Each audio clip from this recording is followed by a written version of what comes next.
De zomer is weer achter de rug van 2008. De volgende zomer is weer een aantocht. Wat gaat het worden dit jaar? Heel veel nieuwe dingen. Er komen allemaal nieuwe dingen aan. Nieuwe nummers, nieuwe clips, noem maar op. Op dit moment met 2 nummers. Waar dan ook een clip bij komt. En ja, dat is op dit moment zo'n beetje. RTV Oranje, waarom is het belangrijk dat het in het publieke bestel komt? Ja, het is gewoon heel belangrijk omdat ja, hoe groter het wordt, hoe verder het komt, laat maar zo zeggen. Hebben artiesten dat nodig, een televisiestation? Jazeker.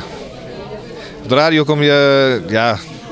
kom je wel een eind, maar televisie is toch weer heel anders. Vind ik persoonlijk. En hoe gaan we die 50.000 mensen bereiken?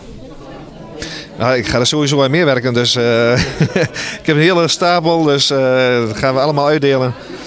En dan hopen we dat ik een mooie bijdrage daaraan kan doen.